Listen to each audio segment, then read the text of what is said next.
Alright, so this mower has more of a racing application to it.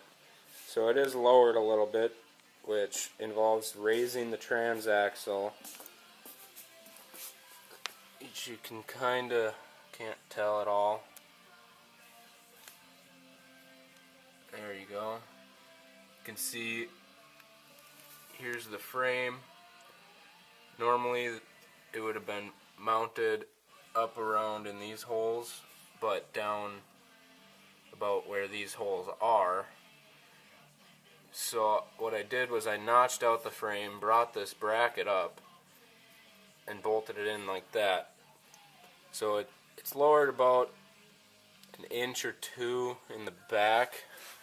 The front it is lowered a little bit as well.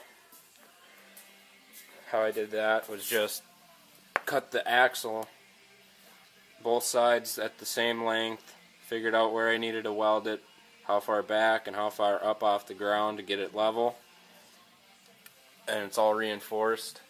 That's all going to be on a different video, I'm sure.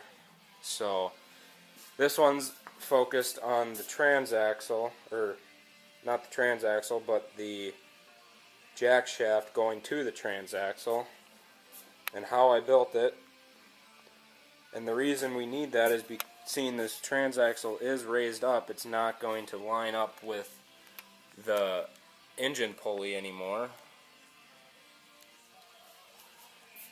So let me get these fenders off and I'll show you basically what all went into this.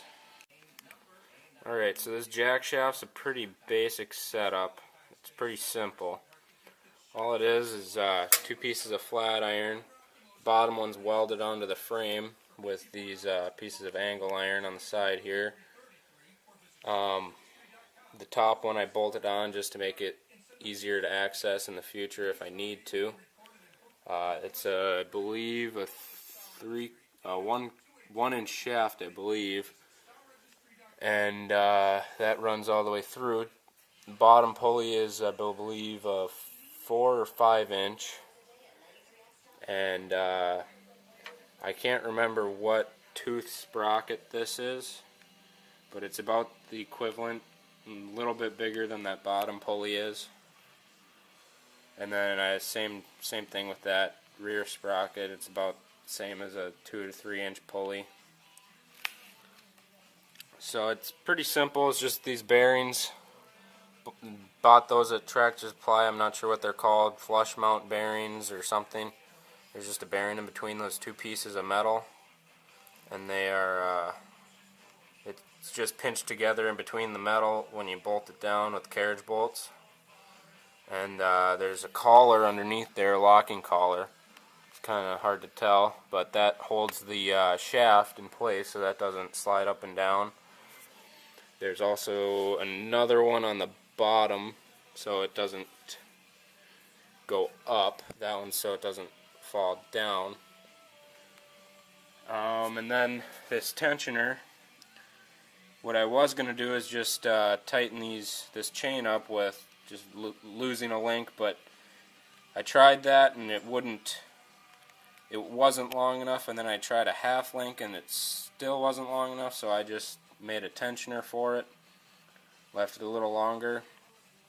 So I wasn't sure how this whole setup was going to work. Literally this whole mower has just been built, clutch, jack shaft, chain, exhaust, everything, shifters, all just been built and never tested until yesterday. I actually did get to test it. I was just kind of hoping it would all work out, which from the test drive everything seemed to work great.